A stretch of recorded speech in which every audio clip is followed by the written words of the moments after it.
Okay, this is going to go, I believe. Let's see what happens.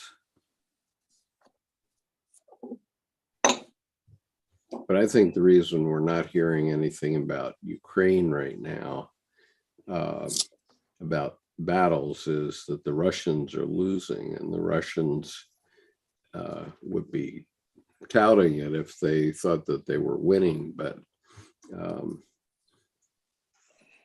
when they're losing, they're not saying anything.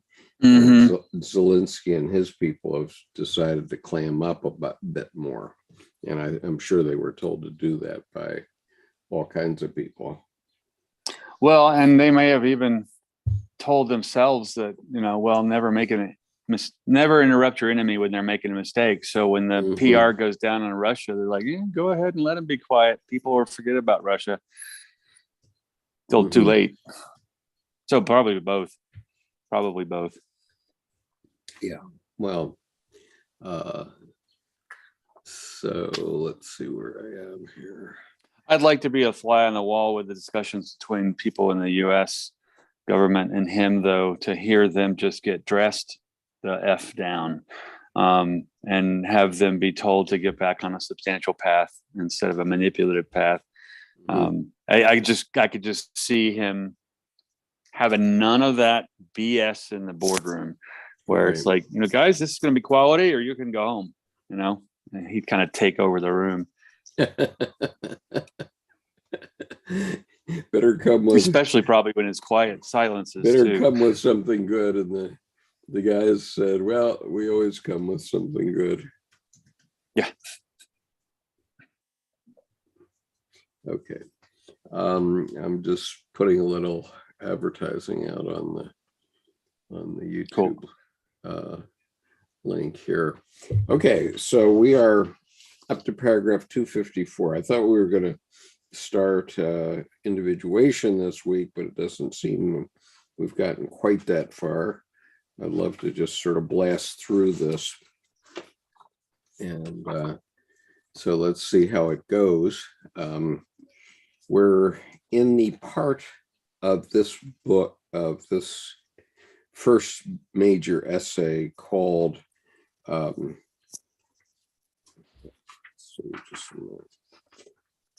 Relations Between the Ego and the Unconscious.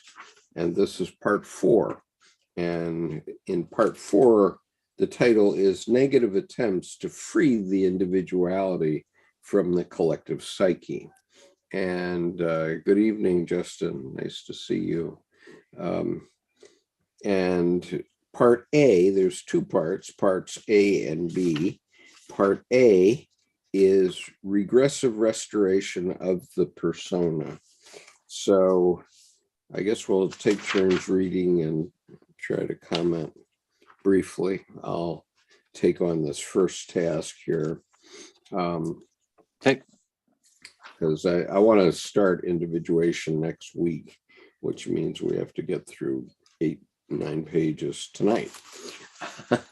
Well, and these 2 are kind of background chapters prior to individuation. There's a lot here, but at the same time, it is a little bit of 101 Jung. Right, Jung 101. All right, so we'll do Jung 101 tonight, and next week we will do the summation.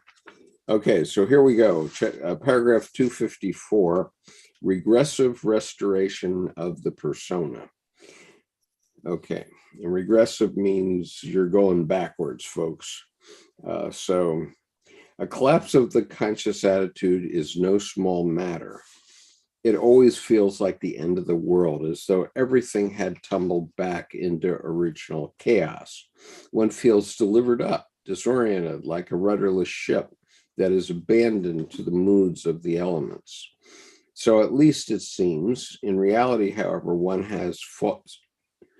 So at least it seems. In reality, however, one has fallen back upon the collective unconscious, which now takes over the leadership. We could multiply examples of cases where at the critical moment, a saving thought, a vision, an inner voice came with an irresistible power of conviction and gave life a new direction. Probably we could mention just as many cases where the collapse meant a catastrophe that destroyed life, for at such moments, morbid ideas are also liable to take root, or ideals wither away, which is no less disastrous. In the one case, some psychic oddity develops, or a psychosis. In the other, a state of disorientation and demoralization. But once the unconscious contents break through into consciousness, filling it with their uncanny power of conviction, the question arises of how the individual will react. Will he be overpowered by these contents? Will he be incredulously accept them, or will he reject them? I am disregarding the ideal reaction, namely critical understanding. The first case signifies paranoia or schizophrenia. The second may either become an eccentric with a taste for prophecy, or he may revert to an infantile attitude and be cut off from human society. The third signifies the regressive restoration of the persona. This formulation sounds very technical, and the reader may justifiably suppose that it was something to do with the complicated psychic reactions such as can be observed in the course of analytical treatment. It would, however, be a mistake to think that cases of this kind make their appearance only in analytical treatment. The process can be observed just as well, and often better, in other situations of life, namely in all those careers where there has been some violent and destructive intervention of fate. Everyone presumably has suffered adverse turns of fortune, but mostly they are wounds that heal and leave no crippling mark. But here we are concerned with experiences that are destructive, that can smash a man completely or at least cripple him for good. Let us take as an example a businessman who takes too great a risk and consequently becomes bankrupt. If he does not allow himself to be discouraged by this depressing experience, but undismayed, keeps his former daring, perhaps with a little salutary caution added, his wound will be healed without permanent injury.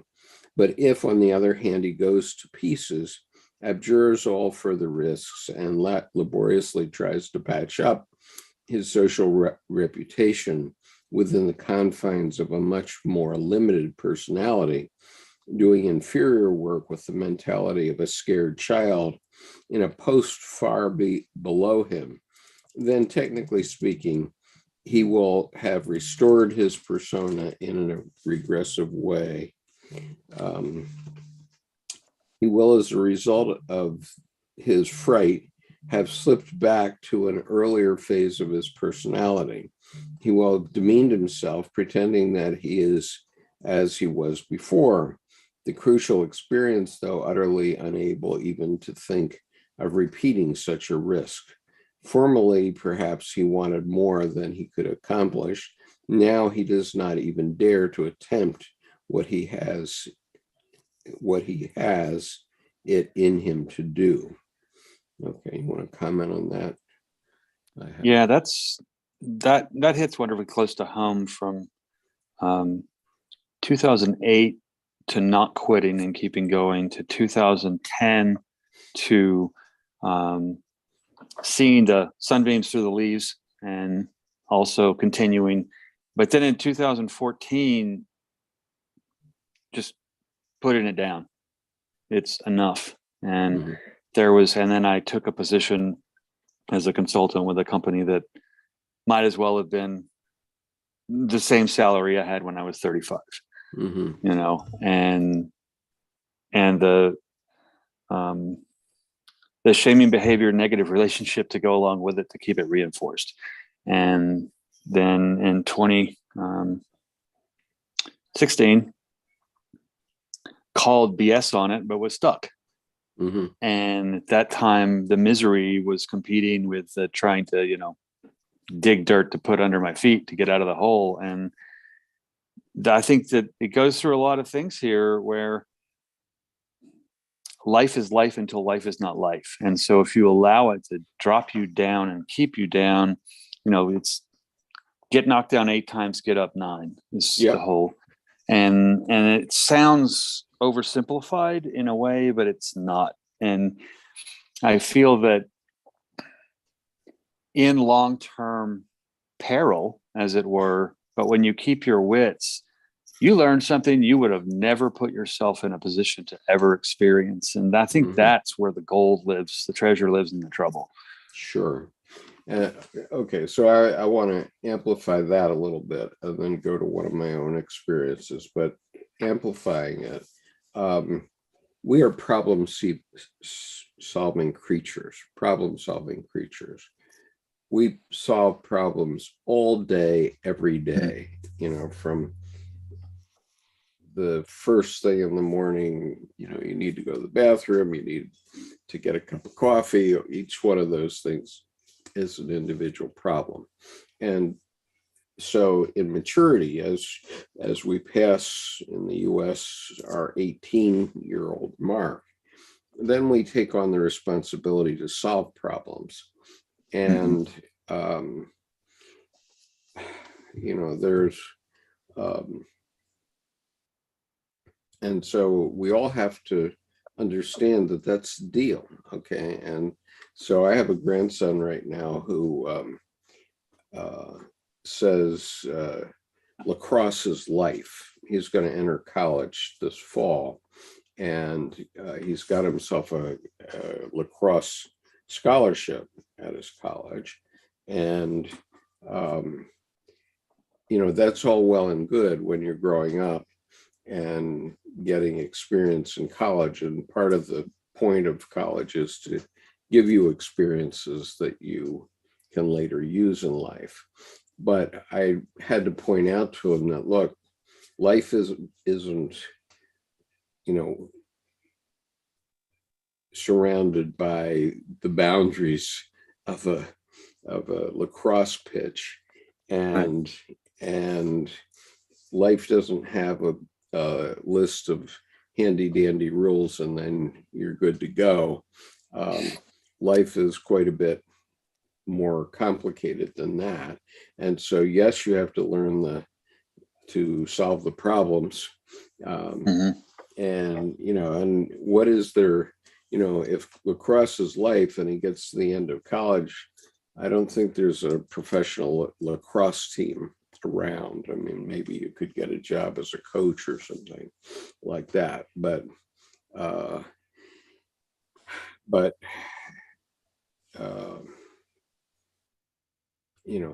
you have to go beyond things often. And what happens to an athlete who gets injured, and then suddenly lacrosse isn't everything. What's everything is getting your leg repaired or your shoulder reset or whatever it is. And so we have to develop this attitude, it seems to me, where we dust ourselves off and get going again. Okay. And so,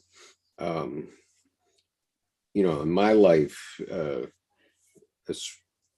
couple particular things happened. When I started college my freshman year, I'd come from a school where I was sort of the big man on campus, or one of them. And, certainly in the top 10 of my senior class. And so I was a member of the National Honor Society and all that stuff. But I get to college and I find out, oh, hey, everybody in the freshman class was a member of the National Honor Society. And the competition is different. It's quite different.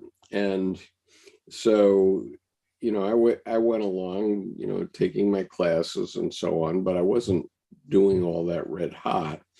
And then I was in an auto accident where fortunately I was not driving, but the young man that was next to me died in this accident.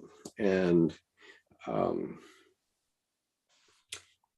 and I had an accident in my school job at the same time, like within the next week after the weekend where he was killed, which was Thanksgiving weekend, and so I was really, really in a low place, and I had to. And so I ended up with 4 Ds and a C my first semester, and on academic probation from the school. And I said, "Woohoo! What just happened, man? I just got." and my parents were in Japan, so they couldn't help very much at the time. And fortunately, I had a professor who was my advisor, and he took me by the scruff of my neck and got me through the next semester, so that I did better the next semester, and got myself off academic probation. And then, my college got better and better as I went along. But boy, it took me a long time to dig myself out of that hole. And yeah, I guess that's the only story I'll tell about that. But well, I like especially your grandson with lacrosse's life, and you never want to, from my perspective, I never want to undermine or interfere with that idealistic zeal, which, because it has a younger form of daring to it, which is important, but also around the single-mindedness, developing your hobbies that are almost other professions in a way, things that you are intensely interested in. And I mean, parallel with what you said in terms of digging out the hole, and also trying to get out of the low place, which is usually you have all your expectations have been just instantly deflated, just like incendiary, blown up.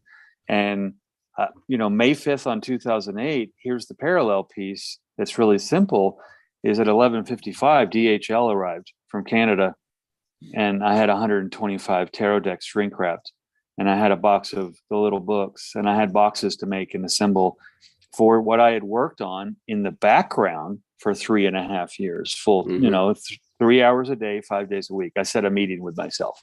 My office would close, and I would close the windows, and I would work on that. But even with one of those in my hand at noon, when the phone started ringing, and from noon to 12:42, the phone rang and rang, and it was divorce because they were cheating on investments or each other, or we have to bury our money in real estate or somewhere else, or take it out and we can't afford, times 8 or 9 or 10, 2.5 years of full-time contracts invoking the termination clause. The whole time holding this tarot deck and shrink wrapped in my hand, and it didn't go down. It's as if my hand was some other person. How many years did it take for me to stop trying to do both, and switch from architecture to tarot and astrology and imagine action and the architectural well-being, and in a sense that seed was planted and watered that day, but from 3.5 years of intense work before it, making the seed.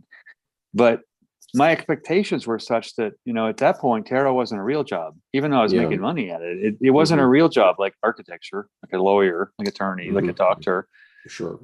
And it took me a long time to realize that it wasn't a real job to me, because that whole visual language piece had been missing from my teaching, from my modeling. I didn't realize the vast importance of it. So I think, back to this example with Jung, is message to most everyone is, in those places, mind that you do not get refilled with all of your terror, because that's just expectations crumbling in from what just fell apart.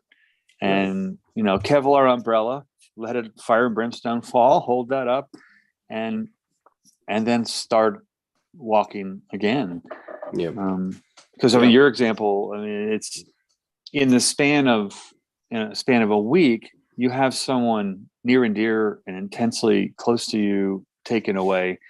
And then, how much of that was parallel with you and he playing in a certain realm in a way. And then you had your own accident.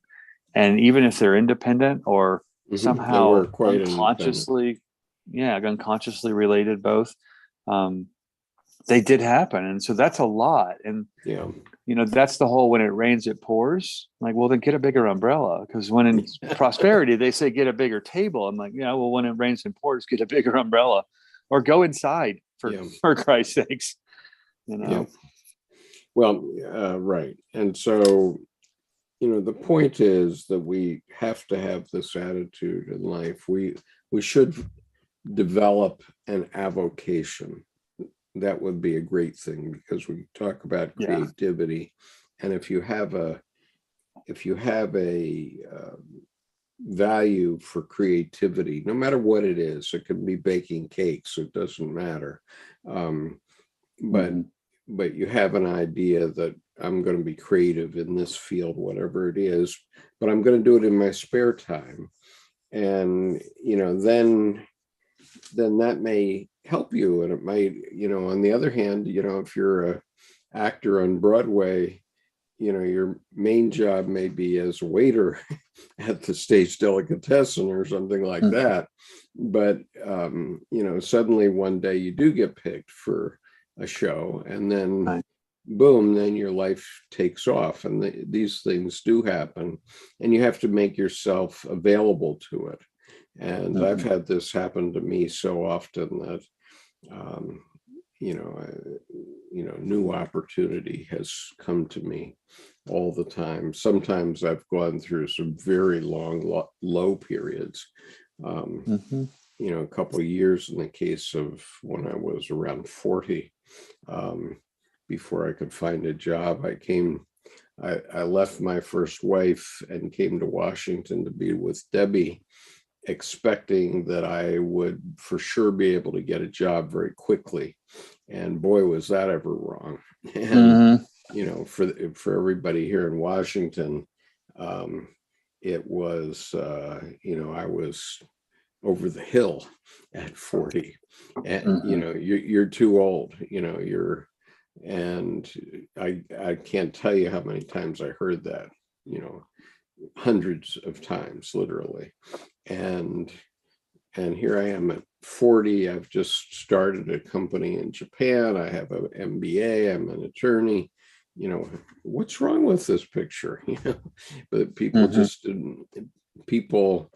I think a lot of the people that I was trying to interview with decided, well, maybe I'll end up working for him, so I don't think I'll hire him in the first place.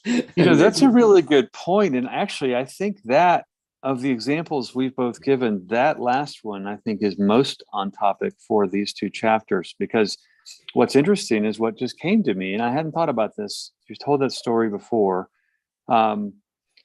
You couldn't get a job. Okay, if I take your example of the BMOC, the big man on the campus, and then you go to the larger university campus, and well, you're just one of many of the BMOCs, and everybody's a BMOC. Yeah, everyone's there. So that's a pretty big flat line to experience, where you're like, oh, But what's interesting about average, that is, when I'm just average, then you're falling prey to the collective unconscious through the collective conscious. But then when you started your own company, you regressed to come back out with your unconscious and your conscious with your company. And in that sense, you ducked the trouble of the expectation of getting a job and went, well, if I'm having so much trouble getting a job, I'll make my own job. And which is what I've done since I was 40. Yeah. And I think that's a leap that you find normal once we made it. But a lot of people just think that's the riskiest thing ever, as if it's cultural suicide, professional suicide. And the thing is, though, some people, it takes a longer time to realize I'm not wired for that. Yeah. Okay, let's go on. I think we've sort of Yeah. covered this point. So paragraph 255, that's for you. All right. Such experiences occur in every walk of life and in every possible form, hence in psychological treatment also. Here again, it is a question of widening the personality, of taking a risk on one's circumstances or on one's nature. What the critical experience is in actual treatment can be seen from the case of our philosophy student. It is the transference. As I have already indicated, it is possible for the patient to slip over the reef of the transference unconsciously, in which case it does not become an experience and nothing fundamental happens. The doctor, for the sake of mere convenience, might well wish for such patients, but if they are intelligent, the patients soon discover the existence of this problem for themselves. If then the doctor, as in the above case, is exalted into the father lover and consequently has a flood of demands let loose against him, he must perforce think out ways and means of parrying the onslaught without himself getting drawn into the maelstrom and without injury to the patient. A violent rupture of the transference may bring on a complete relapse, or worse, so the problem must be handled with great tact and foresight. Another possibility is the pious hope that, in quotes, in time, the in quotes, nonsense will stop of its own accord. Certainly everything stops in time, but it may be an unconscionably long time, and the difficulties may be so unbearable for both sides that one might as well give up the idea of time as a healing factor at once. Right. And I would just say, I mean, this is pretty straightforward, but I would just say that the advantage of having some sort of art form to work with, whatever it is that it puts you in a meditative state. Right. And when it puts you in a meditative state, besides what you're working on, whatever that may be, you start to get ideas about other things. And, in my case, when I broke my leg in 1990, I began the 90s doing that on January the 4th, 1990. And I had taken a job at the University of Maryland Graduate School teaching finance. And that was fine. I liked teaching, and I knew plenty, so I could teach finance. That wasn't the issue. But I knew that I was destined for something bigger. And so I kept looking around for an opportunity and basically took it, which was one of my students was a neurosurgeon, and he wanted to get his medical transcription typed overseas. And he wanted to do it in Taiwan, and I wanted to sail. I wanted to go sailing on his sailboat, so I invited him. I invited myself on his sailboat, and in October of 1989, I said, "Well, I'm going to Taiwan on a consulting trip. Buy a couple of days of my time, and I'll see if we can do this in Taiwan." Well, shortly after that is when I broke my leg. But when I recovered, I went back to the same man and said, "Well, I don't know if we should do this in Japan or Taiwan, and probably India is the place," which is where we ultimately did it, not with him. But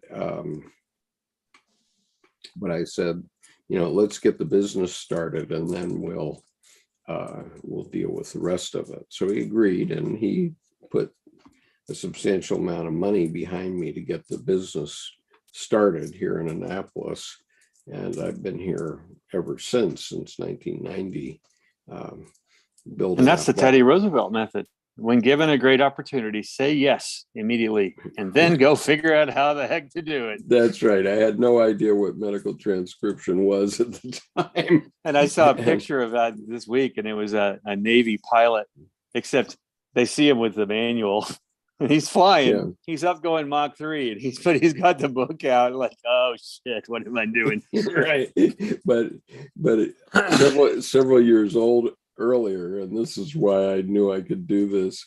I had been in Tokyo as an expatriate, and the Tokyo expatriate community is mainly bankers, engineers, and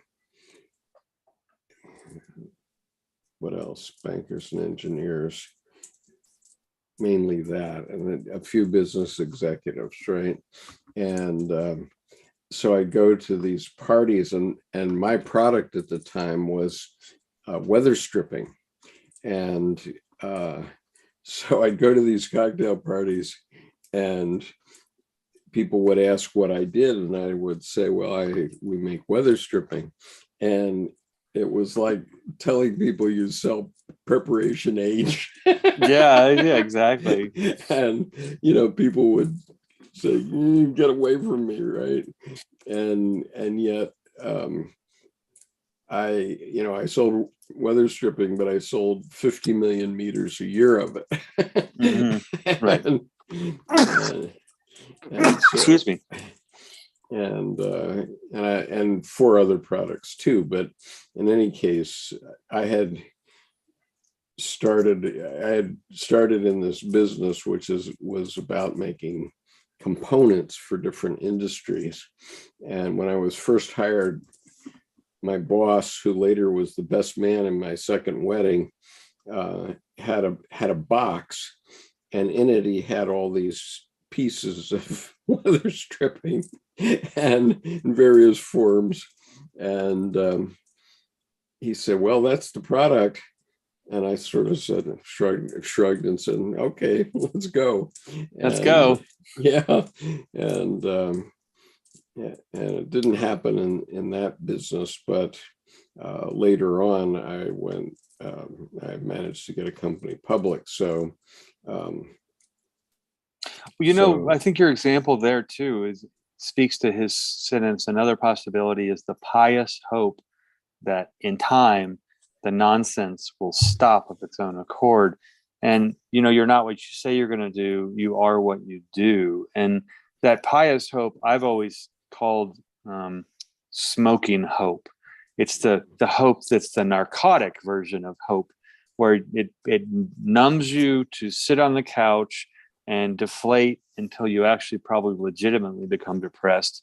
And then you forget any zeal, because you will knock it down because I've already tried that. It's too risky. And instead of getting back up and letting the spark of taking another step be the inspiration, you sit around and wait for inspiration. And I think, like you're saying, and you're like, okay, well, here's the stuff.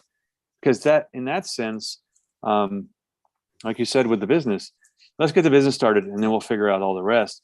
Well, so in that sense, you get the business started and you say, okay, what are we going to do? And you're like, well, we're going to use the stuff in this box. So figure it out. And that's by the way, you're going to take your wife and 3 children, one of whom was still not yet born, and go to Japan, and you're going to make a business out of this. And it's going to be big enough to cover your rent, which at the time was $7,500 a month for the rent of the house that we rented in Japan. Right. And so, they said, well, we're going to give you a $5,000 travel advance. Yeah, it's. And so I get to Japan, and the hotel slips. That was gone before you got. Bill under the door, and I was already out of money. And so I had to go back to headquarters and say, well, remember that $5,000 travel advance? It's gone. Send more. Right. Send more. Which they did.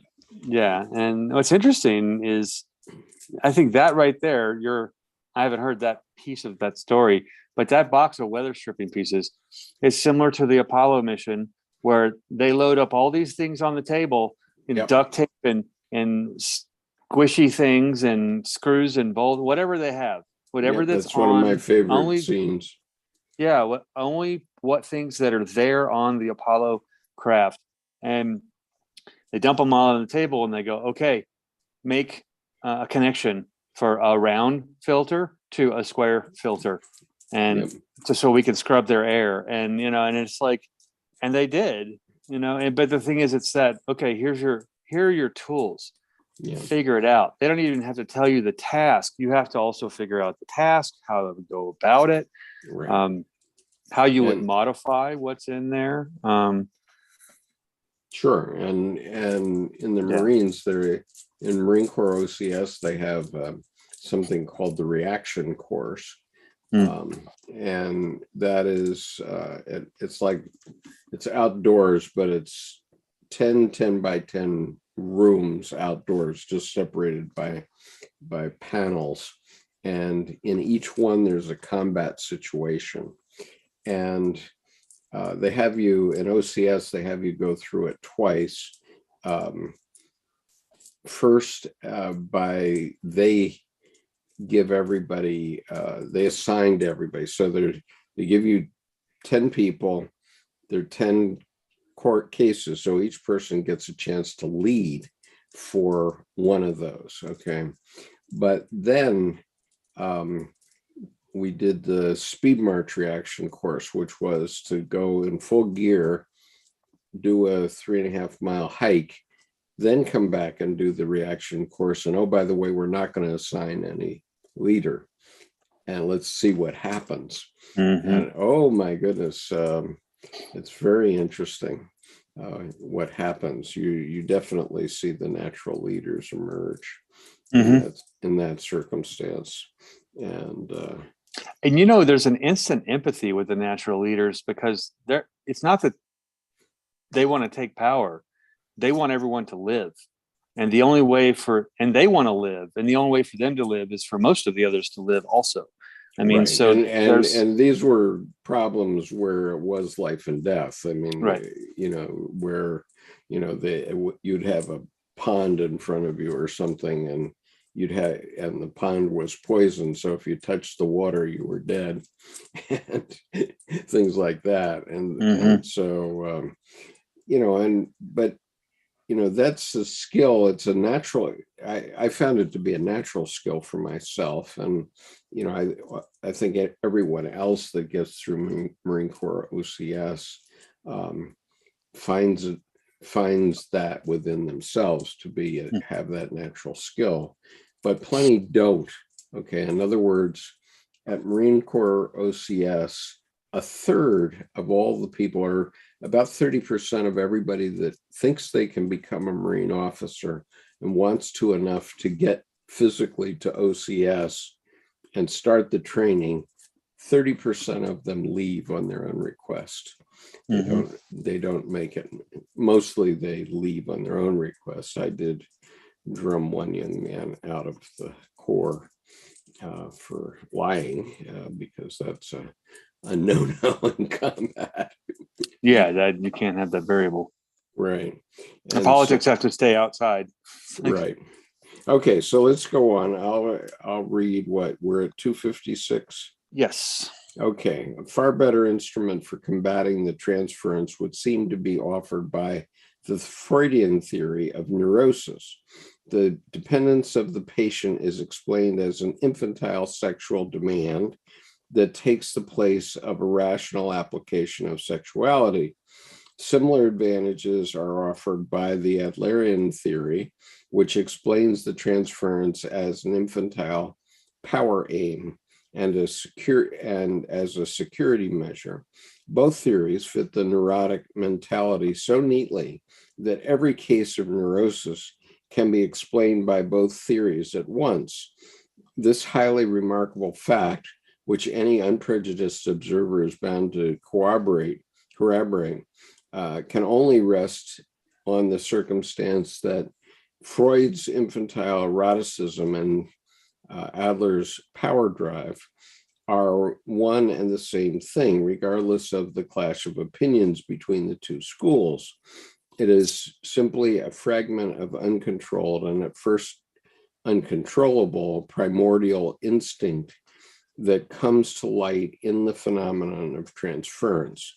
The archaic fantasy forms that gradually reach the surface of consciousness are only a further proof of this. Well, in 23 years in the Marine Corps, I never saw anybody that made a decision based on the sexuality of their mothers or on the power principle, because everybody's very clear about who has the power in the Marine Corps. So there's no question of politics in that form. I would agree, not from direct experience, but from people I know also in the military. But also, I think that Jung evolved Freud's infantile eroticism to understand that becomes the creative drive. And honestly, that I think the power drive becomes the sexual drive if it's in reverse from a neuroses kind of thing. So I kind of feel like there's a piece missing here where we've talked in the other groups about the creative drive and the sexual drive being two parallel but independent things. They can be interdependent, but they don't have to be. And Rainer Maria Rilke is a great example. He's very much creative drive, and not so much sexual drive. And it seems here, though, that when he drops, actually, when I kind of laugh when Jung regresses back to Freud, as it were, but then kind of climbs out of the hole through Adler. It's the primordial instinct, I think, that comes to light that he's looking at towards the end, where these archaic fantasy forms gradually reach the surface of consciousness are only proof of this. But I don't think he goes so much to say as to go back to, well, the infantile eroticism and the power drive are really kind of illegitimate titles. Yeah. If that makes sense. Yeah, well, I think they are. This is all well and good in Jung's life, where he was married to the third richest woman in Switzerland. Right. He never had to struggle too much, and or at least he didn't once he was married, and so. I just think this is early in his work. Why don't you go ahead with 257 then? I will, and I do want to comment that I think that some people say, oh, well, he had all this luxury. He didn't have to do any. Well, the thing is, if you do your own, if you make your own job and the job that what you make works, you have that. And because he's basically living in a certain purity and in a sense of full freedom that a lot of people scoff at when they actually get to it, because then, oh, that's too much. I mean, that's, and I think that we see how much work he did by staying with that environment. And I think that there's an important piece there of people aren't afraid of failure. They're actually afraid of success, and they get to it and they stop like, oh, I don't deserve it, or all those kind of things. So he's a good example, I think, of the opposite of being afraid of failure. He's capitalizing his success. So paragraph 257. We can try both theories to make the patient see how infantile, impossible, and absurd his demands are, or their demands are. And perhaps in the end, he will come to his senses again. My patient, however, was not the only one who did not do this. True enough, the doctor can always save his face with these theories and extricate himself from a painful situation more or less humanely. There are indeed patients with whom it is, or seems to be, unrewarding to go to greater lengths. But there are also cases where these procedures cause senseless psychic injury. In the case of my student, I dimly felt something of the sort, and I therefore abandoned my rationalistic attempts in order, with ill-concealed mistrust, to give nature a chance to correct what seemed to me to be our own foolishness. As already mentioned, this taught me something extraordinarily important, namely the existence of an unconscious self-regulation. Not only can the unconscious, quote unquote, wish, it can also cancel its own wishes. This realization of such immense importance for the integrity of the personality must remain sealed to anyone who cannot get over the idea that it is simply a question of infantilism. He will turn round on the threshold of this realization and tell himself, it was all nonsense, of course. I am a crazy visionary. The best thing to do would be to bury the unconscious or throw it overboard with all its works. The meaning and purpose he so eagerly desired, he will see only as infantile maunderings. He will understand that his longing was absurd. He learns to be tolerant with himself, resigned. What can he do? Rather than face the conflict, he will turn back and as best he can regressively restore his shattered persona, discounting all those hopes and expectations that had blossomed under the transference. He will become smaller, more limited, more rationalistic than he was before. One could not say that this result would be an unqualified misfortune in all cases, for there are all too many who, on account of their notorious ineptitude, thrive better in a rationalistic system than in freedom. Freedom is one of the more difficult things. Those who can stomach this way out can say with Faust, "This earthly circle I know well enough. Towards the beyond, the view has been cut off. Fool who directs that way his dazzled eye, contrives himself a double in the sky. Let him look round him here, not stray beyond. To a sound man, this world must needs respond. To roam into eternity is vain. What he perceives, he can attain. Thus let him walk along his earth-long day. Though phantoms haunt him, let him go his way." Okay, well, this is interesting because, my observation of Vladimir Putin is that he basically took a punch in the nose when he attacked Kyiv and didn't get it right away. Mm-hmm. And he himself at some level is seeing that he can't win. And what my observation is he's really not going full bore at this war. Yes, he's lobbing in a rocket or two every day. He sends in 5 or 10 rockets and maybe does a couple of bombings. So it's still apparently a war, but I don't see him really pursuing a war the way most people would pursue a war.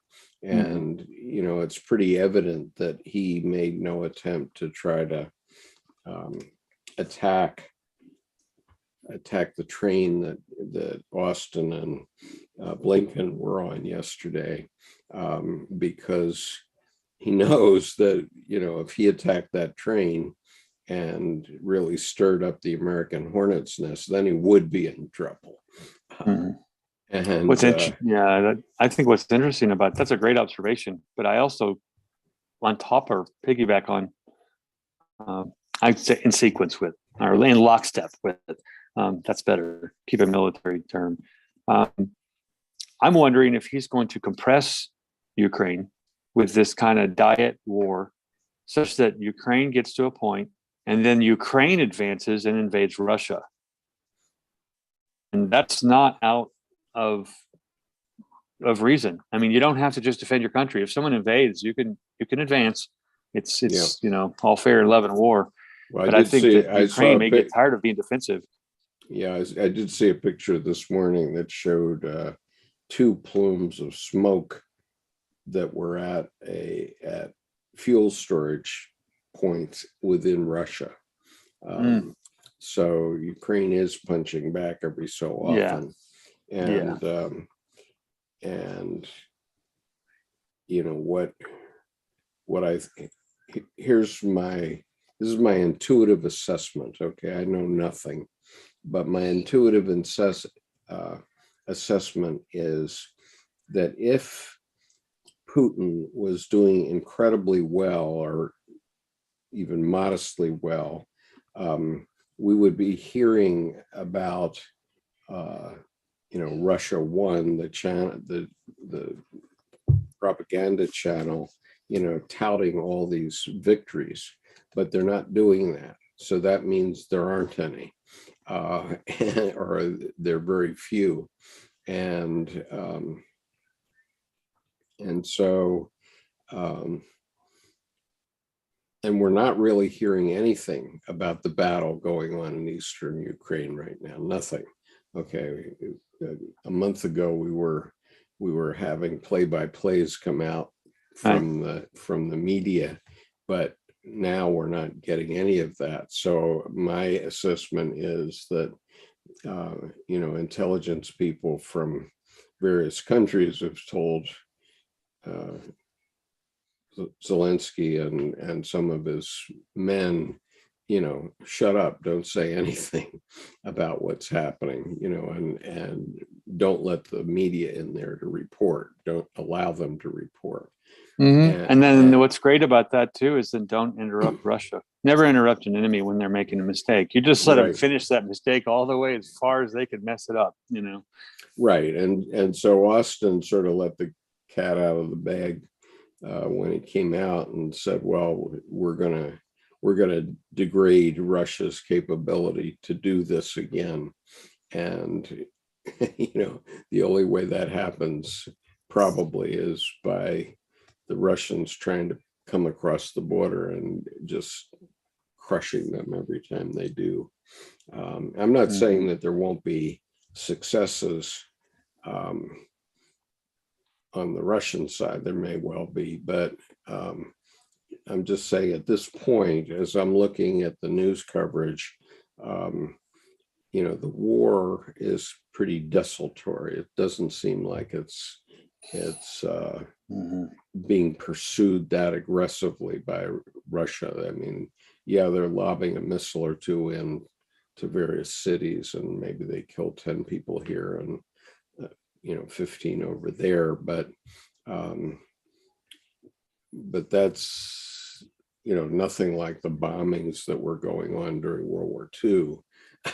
Right. Well, yeah, and I think the thing that impresses me most, I would never like to say I have a favorite thing about war. Now, I'll preface this with that. But my favorite thing about this is it's so easy to pick a side, because you have Russia that just in a juvenile fashion, stomp, bully on the playground, came over, picked the wrong kid to smack. The kid who was quiet because he was trained and he had a sense of humor and he's likable and he also has a lot of substance. And then his wife's an architect. I mean, I look and go, well, now who's Putin? I mean, and it's not that he's nothing, but the thing is he came across as Ukraine is dense. And I mean, dense as in full of substance, culture, people that are sovereign unto themselves. And I start to feel like I'm spouting on a pulpit right now, but I think that it's just the choice between how beautiful the Ukrainian people are. And the Russian people are no less beautiful, but Putin is not representing his people well. That's at for all. sure. That is for sure. I don't want to be disparaging against the people because of their leader. So I just saying or that, their leadership, because obviously these $500 million yachts that these oligarchs have built that's all stolen money from the modernization of the of the army, and Right.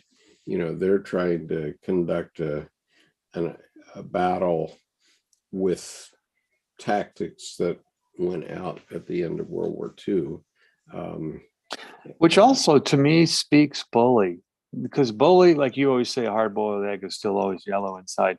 The bully is the weak one. He or she is acting out of fear, worry, because it's as if Putin knew his military wasn't as strong. So he's going to make a show of force. But it's pretty bad when you ride your bicycle off the start line and the wheels fall off. Yeah, that's right. Just like, well, I guess that didn't go as planned.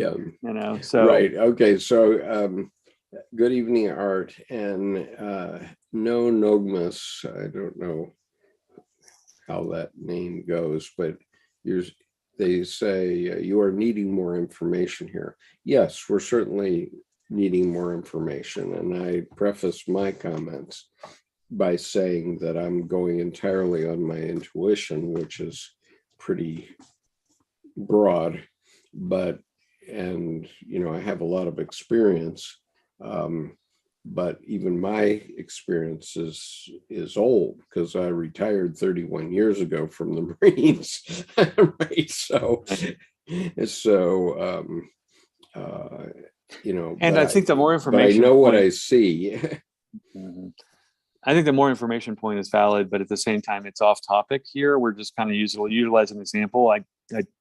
I think we try not to be too off the mark from what's going on in public affairs, but at the same time, we may not have the full story, because the full story here we're looking at is back to the unconscious and the persona. Right. Okay, so let's go on to 258. Such a solution would be perfect if a man were really able to shake off the unconscious, drain it of its energy, and render it inactive. But experience shows that the unconscious can be deprived of its energy only in part. It remains continually active, for it not only contains, but is itself a source of the libido from which the psychic elements flow.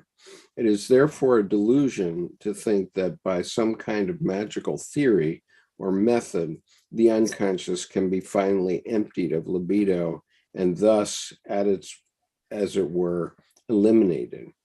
One may for a while play with this delusion, but the day comes when one is forced to say with Faust, "But now some specterdom so throngs the air that none knows how to dodge it, none knows where.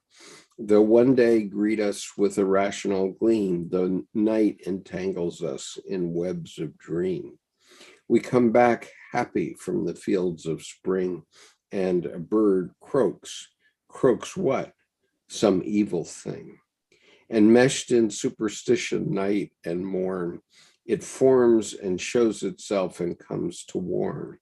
And we, so scared, stand without friend or kin, and the door creaks, and nobody comes in. Nobody of his own free will can strip the unconscious of its effective power. At best, one can merely deceive oneself on this point. For as Goethe says, unheard by the outward ear, in the heart I whisper fear. Changing shape from hour to hour, I employ my savage power. Only one thing is effective against the unconscious, and that is the hard outer necessity. Those with rather more knowledge of the unconscious will see behind the outer necessity the same face which one gazed at them from within. An inner necessity can change into an outer one.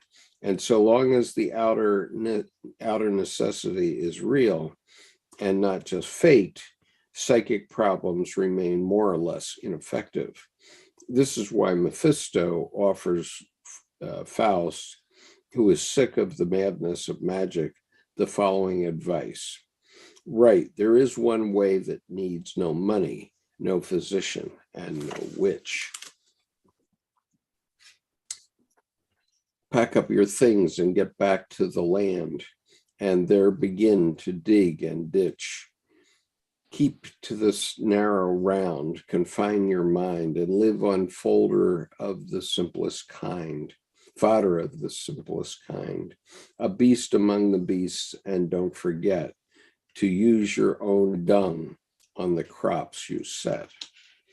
It is well known fact that the simple life cannot be faked, and therefore the unproblematical existence of a poor man who really is delivered over to fate cannot be bought by such cheap imitations. Only the man who lives such a life not as a mere possibility, but as an actually driven to it by the necessity of his own nature, will blindly pass over the problems of his soul, since he lacks the capacity to grasp it. But once he has seen the Faustian problem, the escape into the simple life is closed forever. There is, of course, nothing to stop him from taking a 2-room cottage in the country, or from pottering about in a garden and eating raw turnips. But his soul laughs at the deception. Only what is really oneself has the power to heal. Comment? Yeah, that, to me, this whole thing reminds me of the quote. I wish I remembered the author, but reality is everything, and dreams are the same thing. So putting those together here, so that he really outlines this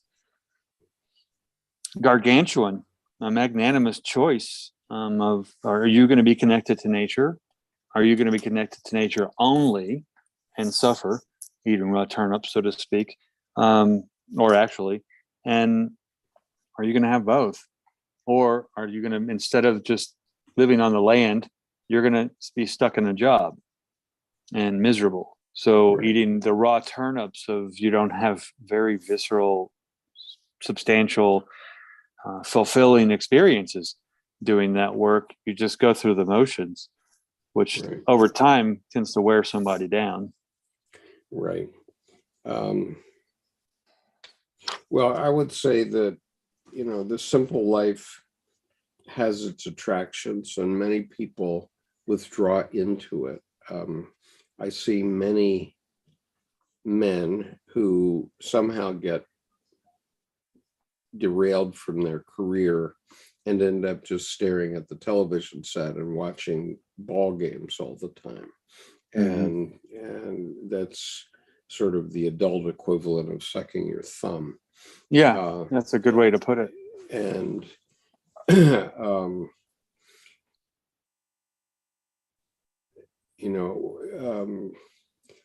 obviously I've been derailed a few times in my career, but I keep popping up, as you said, like Daruma, 8 times down, 9 times up.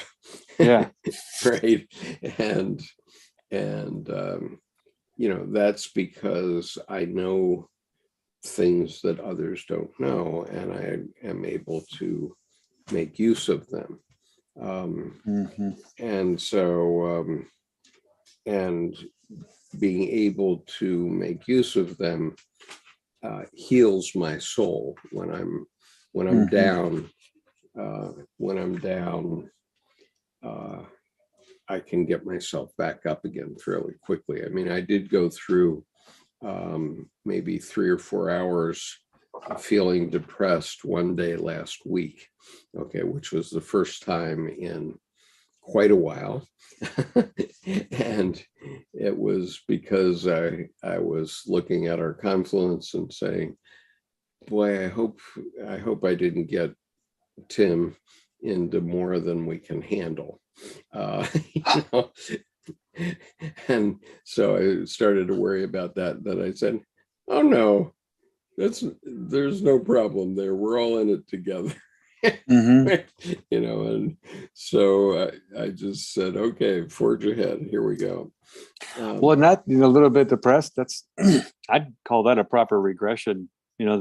This pulling back before, close enough to, but far enough away that tuning and tailoring can still occur, if need be, but just to take a big exhale breath, okay, where are we? Okay, it's all okay. And in a sense, it's a scale check. How does it look from out here? And in a sense, you're depressed because you're disconnected from the idea for a second because you're just rationally observing. I get that. And the exhale I find is the important part. And then you go back in and you're like, all right, no, you can do it. So yeah, no, we're okay. No doubt about that. So somebody named JDS13 has put a question to you, Jordan. There was a quote from you where you said, reality is everything and ... Jordan, please repeat the statement. Did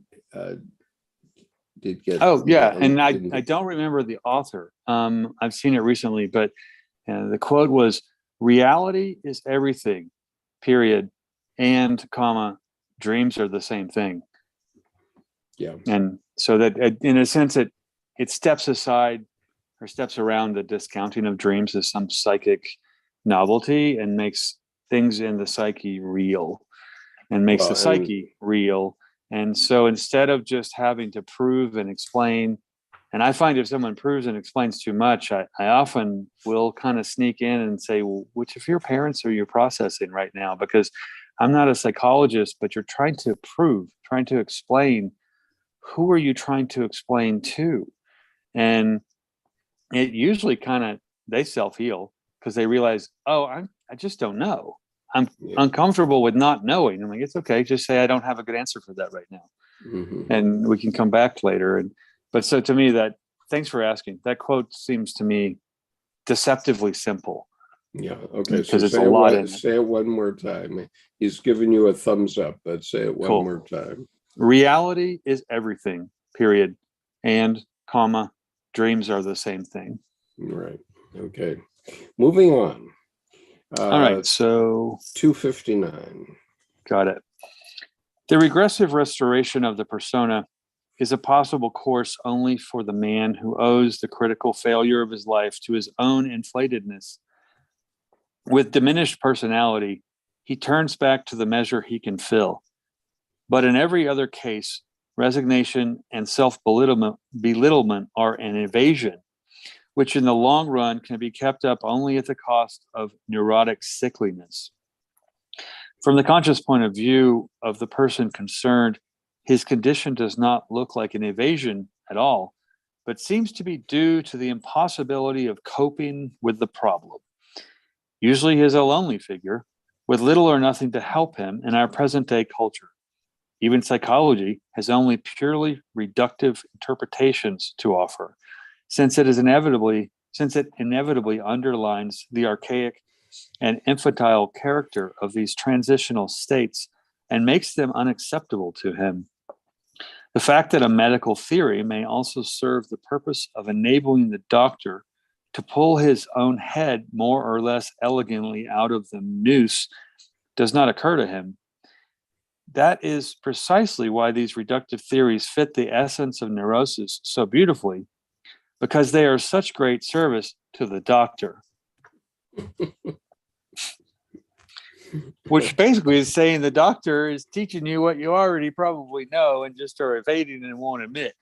Yeah, you won't admit that your inflation was too much. And that's why having friends to talk to is important, because they'll call you on that BS and come on, out the door, let's go.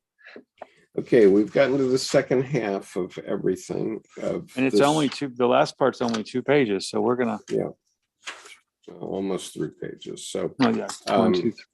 Okay, so this is part B of this chapter, and it's called Identification with the Collective Psyche. And I'm going to read it and then leave it to you to comment while I take a brief break. Okay. Okay, sounds good. So the second way leads to identification with the collective psyche. This would amount to an acceptance of inflation, but now exalted into a system.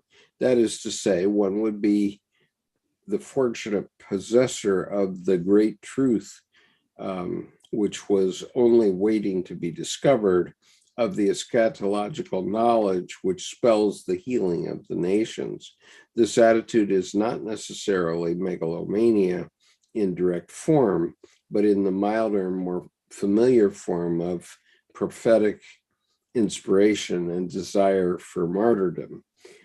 For weak-minded persons who as often as not possess more than their fair share of ambition, vanity, and misplaced naivete, the danger of yielding to this temptation is very great.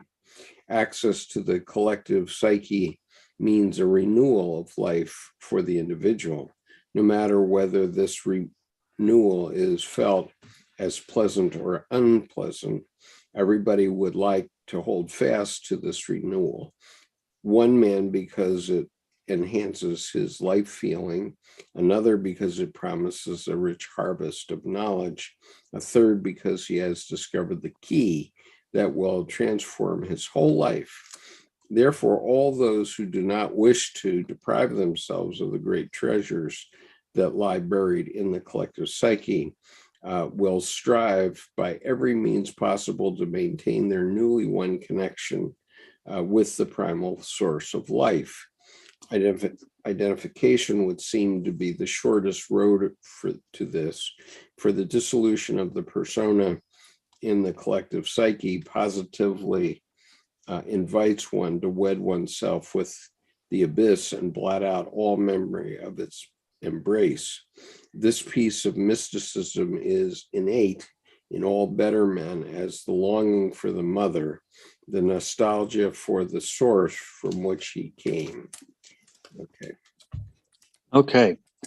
Yeah, I think the leading out into this, the eschatological piece is really important. That's simply the judgment, death, and final resting place of the soul and humankind. And then he mentions shortly after that, then in lesser cases, it can lead to the martyrdom. And I think that's then, as he has mentioned previously here, the lesser cases there with martyrdom of the I'm not enough, or the poor me, or I can't get out of this, I don't know what to do, in a way that you spin out all your energy in that place to then collapse in a way, rather than to inflate with the final destiny being some megalomania that goes too high, too much, too far the other way. And it's interesting that there is a space between where you recognize the sorrow, the grief, the perils, and then simply the grief from change, that now your expectations are ripped from you. You don't have your normal tools. And so you, in a sense, have to learn to inform your intuition differently, it seems, because here I think when he says this piece of mysticism is innate in all better men, as the longing for the mother, they're just the nostalgia for the source from which we came. He has longing for the mother in quotes. And so I don't think it's, looking for mama. I think it's longing for origin. Where do we come from? What's the reason? We start to swim in those questions of where we came from, what our purpose is, what our individual purpose is. And I think that goes back to that eschatological piece he mentions first, eschatology being, again, about judgment, death, and the final destiny, I think the final destiny of the soul and of humankind. And in a sense, it seems here there's a kind of a fork in the road of is the two-way street. Do you go to fatalism and you quagmire down into that martyrdom where not good enough, poor me, you're stuck in the hole? Or do you inflate and you go to that megalomania and a larger piece? Or do you take more of the stronger middle ground, understand your grief, but not poor me, understand your loss, understand your sorrow, and also take the larger concepts of those dreams with you down that middle road? So I think, in short, Skip, I basically just spoke about eschatology, judgment, final resting place, destiny of the soul and the humankind, versus the martyrdom he mentioned of the martyrdom is, stuck in the hole. And then the higher piece is the megalomania that's inflated, and then the middle ground that that becomes a really powerful place to use both of those, but to not over mourn the loss of your expectations, because I think expectations are such primary tools, and I think when we lose them, we feel disarmed, literally. Right. And what came to my mind as we were reading this, or I was reading this paragraph, was our former president, because he obviously needs to go back to the collective regularly to get bucked up. That's what all these what do you call them, rallies are about. And that's his hookah. That's his hookah. Yeah, and he could buy those rallies, and what I noticed right away very quickly is that they were not showing the whole crowd. They were only showing the crowd behind him. So you really have no idea how many people were actually there. And when they turn the camera down to the crowd in front of them, you'll see these packed 10 rows, assuming they go on for miles. And if they lead them up, like on the National Mall, it was just people milling about and empty the rest of the of the park. Nobody was there. Right. And so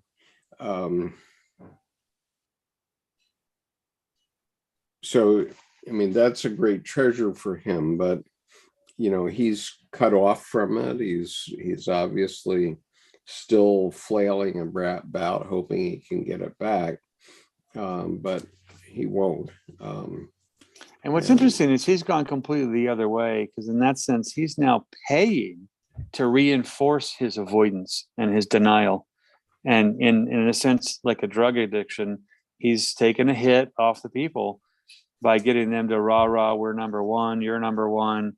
And whatever he says, I still don't know if he's ever finished a complete sentence, had a noun, a verb, and an object, and with any kind of punctuation. And that's asking too much. But he speaks in incomplete sound bites. And so to me, it's speaking in implications, which is saying over and over, I have no clue. I have no idea. I can't complete this thought, but I'm going to incite you to expect what you think I'm going to say, never say it, and then you're going to rah and miss the fact that I've never told you anything of substance. And you're rah-rahing about what's in your own psyche. Yeah, exactly. And because you see this big crowd, you think, oh boy, there's my leader for what's in my own psyche. Well, yeah, and I find more and more with him, my rantras, as I like to call them, it's like there's a mantra and there's a rantra, and it's like they just start to, I think the one I just had right there was about as long as they could get anymore, because I feel like we'll pick on someone your own size. It's unfair because I have a perspective of, I can use a complete sentence. So in a sense, I'm picking on a kid. And psychologically, I think from a development standpoint, I'm no psychologist, but he's not much past 4. So maybe 7 or 8 every once in a while when the little Lord Fauntleroy things come up. But anyway, I'll stop there on that. Okay. So you want to read 261 then? Certainly. As I have shown in my book on libido, there lie at the root of the regressive longing, which Freud conceives as infantile fixation or incest wish, a specific value and a specific need, which are made explicit in myths. It is precisely the strongest and best among men, the heroes, who give way to their regressive longing and purposely expose themselves to the danger of being devoured by the monster of the maternal abyss. But if a man is a hero, he is a hero because in the final reckoning, he did not let the monster devour him, but subdued it, not once, but many times. Victory over the collective psyche yields true value. the capture of the horde, the invincible weapon, the magic talisman, or whatever it be that the myth deems most desirable. Anyone who identifies with the collective psyche, or in mythological terms, lets himself be devoured by the monster and vanishes in it, attains the treasure that the dragon guards, but he does so in spite of himself and to his own greatest harm. Right. And so we see this in a lot of failure to launch young men who go back and live with mommy and daddy. And also in the old adage of when gazing into the void, keep your foot firmly on the tail of the maw. And what that brings to mind is that you're staring down the barrel of the throat of the Ouroboros, of the snake, but you keep your foot on his tail so it can't complete that devouring of you. But if you just, secretly or mistakenly gaze into the void, that tail is like a scorpion. It's going to come on from behind and push you in a way. Or as the joke about Nietzsche, I think, was, when you gaze into the void long enough, the void gets aggravated and tells you it's rude to stare. Or it stares back. It stares back, yeah. All right. 262. Probably no one who is conscious of the absurdity of this identification would have the courage to make a principle of it. But the danger is that very many people lack the necessary humor, or else it fails them at this particular juncture. They are seized by a sort of pathos, everything that seems pregnant with meaning, and all effective self-criticism is checked. I would not deny in general the existence of genuine prophets, but in the name of caution, I would begin by doubting each individual case, for it is far too serious a matter for us lightly to accept a man as a genuine prophet. Every respectable prophet strives manfully against the unconscious pretensions of his role. When therefore a prophet appears at a moment's notice, he would be better advised to contemplate a possible psychic disequilibrium. Okay, so I have a psychic disequilibrium because I'm prophesying the results of the Eastern Ukraine battle, but I'm intuitive enough so that I think that the chances of me being correct are like 80-20, and so we'll see. It doesn't mean I will be correct, but unfortunately, there are going to be a lot of young Russians who end up dead, and Ukrainians as well. But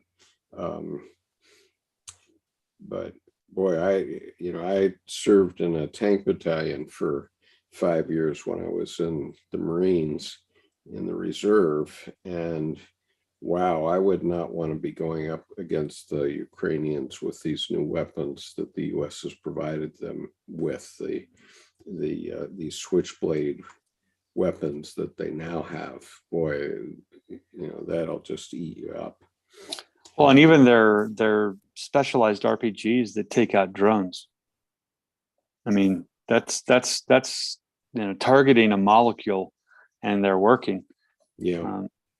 And obviously the sinking of the Moskva was clear warning to Putin that he better be careful, because if he starts to make a landing east of Odessa, he might find a lot of his Marines at the bottom of the Black Sea.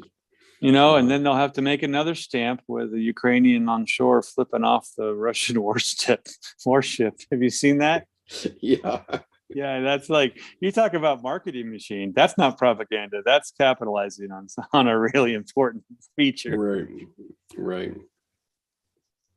I mean, I'm a Navy guy. I live in the city where the U.S. Naval Academy is. My father is a graduate. And so to me, it was truly shocking that they were able to hit the ship way out at sea from a land base. But it's obvious that, it's they can do it. And all they need is a little, very hard to see drone up in the sky that can eyeball that ship and send a laser down there, and all of a sudden, boom, boom, these missiles will just follow that laser right in. And so this is not your grandpa's war anymore, not by any means. No, and what's interesting about that is it takes the sniper's scope and sticks it up closer to the target in the sky. And so then all you really have to do is calibrate, connect, and pull the trigger. I mean, it's shooting ducks in a pond. Yeah. And when you think about those $500 million yachts, that money, if Putin was sensible in terms of his armed forces, he would have spent that money on developing similar technology, which he had to know existed, but he didn't. And I think that, I hate to put it this way, but such a missed opportunity. Those yachts could have been retrofitted with military equipment inside, so they look all pretty, but it's a lot of Trojan horses moving around the sea. But they didn't do that either, I don't think. No. And they're being confiscated anyway. So right. Okay. So 263 is yours. All right. But besides the possibility of becoming a prophet, there is another alluring joy, subtler and apparently more legitimate: the joy of becoming a prophet's disciple. This, for the vast majority of people, is an altogether ideal technique. Its advantages are the odium dignitatis, the superhuman responsibility of the prophet, turns into the so much sweeter odium indignitatis. The disciple is unworthy. Modestly, he sits at the master's feet and guards against having ideas of his own. Mental laziness becomes a virtue. One can at least bask in the sun of a semi-divine being. He can enjoy the archaism and infantilism of his unconscious fantasies without loss to himself, for all responsibility is laid at the master's door. Through his dedication of the master, through his deification. Through his deification of the master, the disciple, apparently without noticing it, waxes in nature. Moreover, waxes in stature. Oh, look at. He waxes in stature. Waxes in stature. Moreover, does he not possess the great truth? Not his own discovery, of course, but received straight from the master's hands? Naturally, the disciples always stick together, not out of love, but for the very understandable purpose of effortlessly confirming their own convictions by engendering an air of collective agreement. Right. Yeah, thanks for those two things, because those are super important. Right. So this is what all these people in the MAGA hats are doing. They're in awe of their master. They've deified Trump, and they're letting him do all the thinking. And the problem is that he's leading him right down the primrose path, and it still remains to be seen what the outcome of this litigation that's coming from January 6th is. I'm not saying it'll all happen this year before the election, but of course it actually doesn't need to, because well, first of all, the January 6th committee is going to blow the lid off of it before the election. But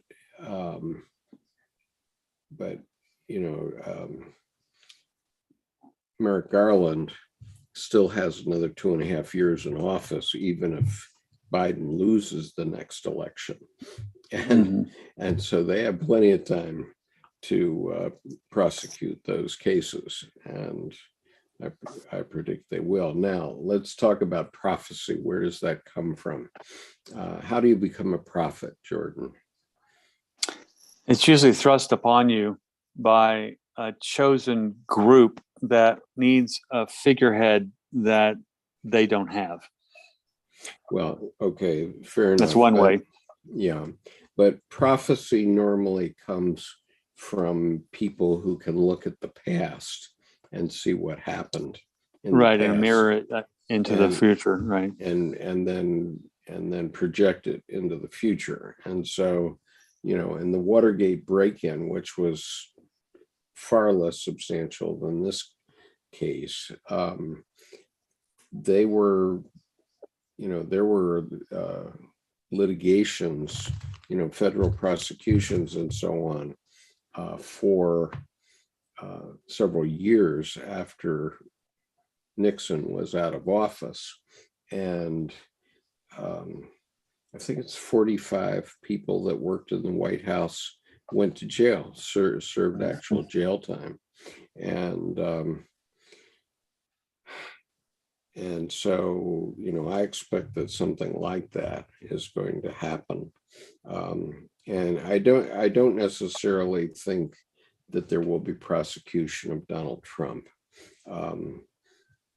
They may, they really don't need to prosecute him because everybody will have seen the truth. And, he's not going anywhere out of Mar-a-Lago. Well, anyway. I think we're 250. I think we're old enough to crucify a leader. Yeah, maybe. Because, and not that we need to, but it gives the wrong message to, okay, well, now we know, so we'll let you off the hook. I find that.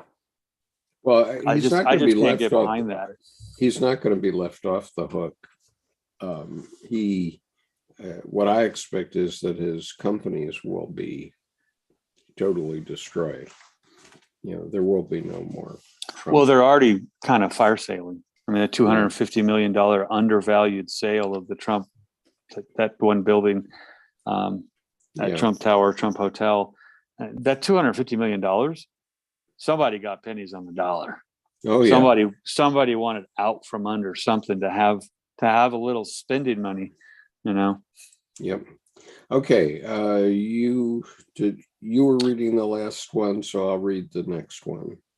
Now, this is an identification with the collective psyche that seems altogether more commendable. Somebody else has the honor of being a prophet, but also the dangerous responsibility. For one's own part, one is a mere disciple, but nonetheless a joint guardian of the great treasure which the master has found. One feels the full dignity and burden of such a position, deeming it a solemn duty and a moral necessity to revile others not of a like mind, to enroll proselytes, and to hold up a light to the Gentiles, exactly as though one were the prophet oneself. And these people who creep about behind an apparently modest persona are the very ones who, when inflated by identification with the collective psyche, suddenly burst upon the world scene. For just as the prophet is a primordial image from the collective psyche, so also is the disciple of the prophet. And so, so everybody that's wearing a MAGA hat these days is basically riding on Trump's coattails. And the reason the GOP is being herded toward the ledge like a bunch of lemmings is because they think the prophet can produce power again. And, maybe he can, but maybe he can't. And I think with the poor spelling in modern culture, if we just redefine what MAGA means, just make one new law. Let's outlaw shredded cheese. Then we could make America great again.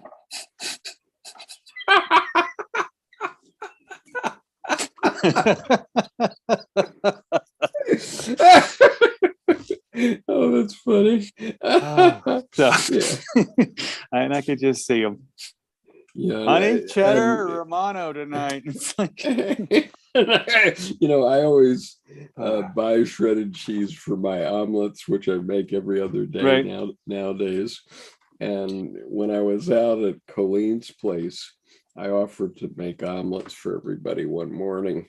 And Colleen didn't have any shredded cheese. She had a big chunk of cheddar and a cheese grater. Cheese grater. And I go, oh my God, I'm gonna bark my fingers. Your knuckles, yeah.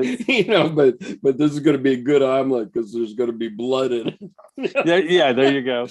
No, the blood wasn't in the yolks. It got in afterwards. Yeah, I bled for this one. Well, actually that didn't happen because I was extremely careful, but that's funny. That's funny. When I moved into this place, there was this one shelf, and there was this cheese grater this big, literally 2 inches tall, little bitty. And I went, nice novelty. But one night, I had already used the cheese grater on something else, and I wanted some Romano. And I went, oh, maybe that's what that's for.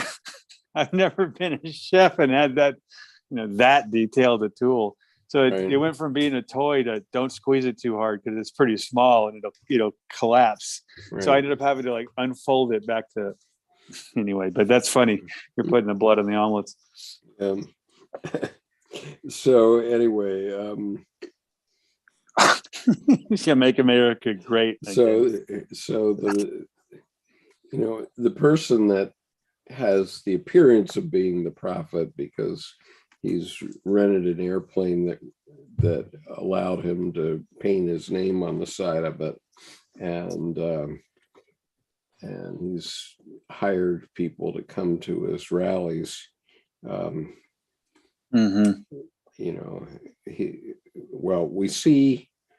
We see the people who he attracted in the people that were participated in the January 6th invasion. Right. All you have to do is look at the films to see who these people are. And I'm not going to say anything more about it. So, Jordan, you have the honor of 265. All right. I will say, though, I wonder how many texts on how many phones on January 6th were, little Johnny, you forgot the Sammy I made you on the counter. So, yeah. Anyway, so paragraph 265 to finish out this section. In both cases, inflation is brought about by the collective unconscious, and the independence of the individuality suffers injury. But since by no means all individualities have the strength to be independent, the disciple fantasy is perhaps the best they can accomplish. The gratifications of the accompanying inflation at least do something to make up for the loss of spiritual freedom. Nor should we underestimate the fact that the life of a real or imagined prophet is full of sorrows, disappointments, and privations, so that the Hosanna shouting band of disciples has the value of a compensation. All this is so humanly understandable that it would be better for astonishment if it led to any further destination whatever. Yeah. And of course, we see this in professional sports all the time where, leaving aside the politics for a moment, where, men especially get all wrapped up in their local sports teams, whatever they are. And, they feel personally crushed if the team doesn't win. And, they feel all puffed up if they do win. But, oh, by the way, that's borrowed from the collective, and that's not your legitimate psyche there. And it's interesting you brought that up because it's interesting. It took me about 2 weeks to notice here. when I got off the plane, I saw a bunch of sports jerseys. Didn't think of anything about it because you always see sports jerseys. People wear them all over the place. Yeah. But then I noticed after about 2 weeks, I noticed Dallas Cowboys, Pittsburgh Steelers, the Raiders, the Eagles, the Vikings, the 49ers, all of them. And it took me 2 weeks to kind of realize, New Mexico doesn't have a professional football team. So everyone's free to wear whatever coat they want. Right. But I don't know that I had ever experienced. It's a little small in a way, but it seems an important notion of the place that without that, people are filling it with their own stuff, which is cool to me. Yeah. Yeah. So I don't know, somehow I lost it when I was about 30. I remember the last time that I was very excited about a professional football team was the Buffalo Bills after they signed O.J. Simpson, and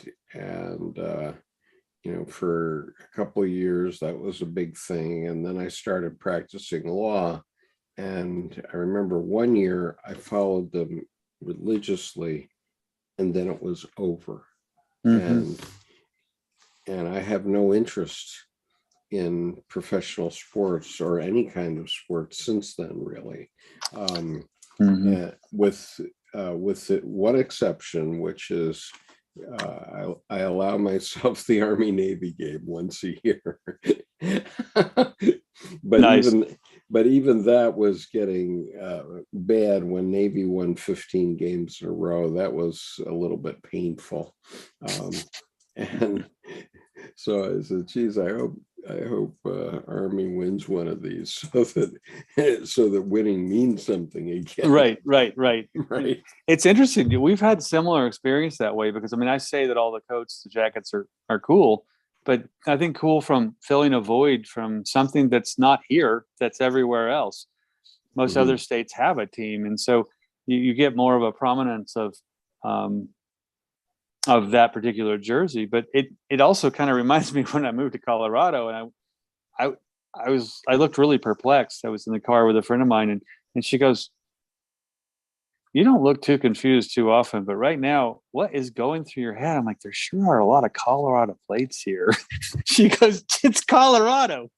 And I kind of came out of my little, I was just experiencing my new place, and that was different, but not the logic or rationality of, excuse me, you're in Colorado. Of course there are. But I think with the sports teams too, I think after I grew up on Roger Staubach and the Cowboys. So back then there was Staubach, there was Tarkenton, there was Bradshaw, and then I can't remember the Raiders, but those were the kind of the four. And then the Jets were kind of, near because they had Namath, but then after Staubach, Danny White and et cetera, I don't want to put them down, but growing up when you had 30 seconds left and you're behind 4 touchdowns and you could actually legitimately say, but we could still win, it's like, yeah, well, I don't want to one-upman you too much, but I had Staubach when he was at Navy. Oh, nice. And Joe Bellino before him. Yeah, because he was quite a quarterback. Right. So I remember. How cool. I remember going to the Army Navy game in which Bellino sort of sealed the Heisman Trophy, and Navy beat Army 43-12, and my brother and I were in the stadium that day, and we were thrilled. And then we were also in the stadium Staubach's senior year. Staubach had been in that earlier game in 62, or 61. It must have been 61 because 62 early I went to Japan. So Staubach had been in that game, but he was a sophomore that year. And so my brother and I were just in hog heaven because we saw JFK walk across the field, and that was all big stuff for us back then. And then 2 years later, we were in the stadium when Staubach won with Greg Mather, who was the place kicker, and the two of them really chomped him up. And nice. And at that time, Navy was behind in the series, like 4 or 5 games. But lately, Navy's done fairly well, although Army has gotten more serious about it again. But anyway, that's wild though that you had Staubach in the pre. I don't feel one up, and that's more of an honor to you had him before I had him. That's cool. Right. Yeah, we had some fun with that back in the day, but that was it was the fall of '61 when Bellino had the 63 43-12, I think. It might have been more than that. It was at least 43-12. Okay. And Bellino had this incredible day. And then 2 years later, we got to go to the game again because we were living in Philadelphia. And that year was the year that Staubach was a senior. Nice. So anyway, those were the days, my friends. And we still see them. If we watch, I don't go to the games here anymore because it's a little hard for my undercarriage to climb up in the stadium. But we still, when they're home games, Staubach is often in the sidelines for Navy. So well, and I have to step into the court of not keeping up with football. Like this last January, whenever one of the playoff games was, and I hate to say it might have even actually been the Super Bowl. I just went out for a burger to a place here called the Burger Stand. They've got really good gourmet burgers and craft beer list. And as I pulled up, I'm like, wow, it's really crowded. And I walked in. Well, it's really crowded because the playoff game was on and everyone was there. And I went, oh, that was tonight. I kind of felt like I have to be careful. I might be those 2 dinosaurs standing on the beach when Noah's Ark's on the horizon. Oh, damn, that was today. Shoot. That's a good one. Okay, so I think we've done that, and next week we start individuation, which is nice. Sort of the central theme of Dr. Jung's work throughout his whole career, the subject of individuation. So this will be an early structuring of his ideas about individuation. We may be able to update it a little bit. We'll see, but I'm actually looking forward to doing this part. It has a number of parts to it. I'll just read a couple of them off. Me too. It feels a little potentially retro, and that we might upgrade it from his later works and our own stuff. But it's a nice place to regress back to where he had begun his thoughts on this. Right. So the overall part 2 is called Individuation, and then it's broken down into 4 parts. The function of the unconscious, that's 1. Anima and animus is 2. Technique of differentiation between the ego and the figures of the unconscious, 3. And the mana personality, that's 4.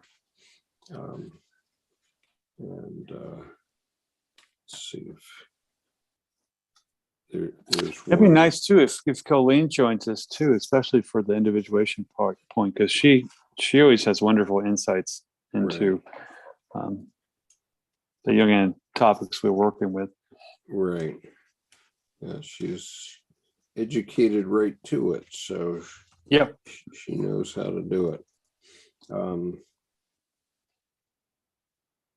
Oh, there's a favorite paragraph here of mine in the mana personality, which is paragraph 395, just so people know. And I'll just read it because it's kind of interesting. Cool. It's on psychological grounds, therefore, I would recommend that no God be constructed out of the archetype of the mana personality. In other words, he must not be concretized, for only thus can I avoid projecting my values and non-values into God and the devil. And only thus can I preserve my human dignity, my specific gravity, which I need so much if I am not to become the unresisting shuttlecock of unconscious forces. In his dealings with the visible world, a man must certainly be mad to suppose that he is master of his world. Here we follow quite naturally the principle of non-resistance to all superior forces up to a certain individual limit, beyond which the most peaceful citizen becomes a bloody revolutionary. And so obviously, Vladimir Putin found the individual limits of many Ukrainians in the last couple of months. Mm-hmm.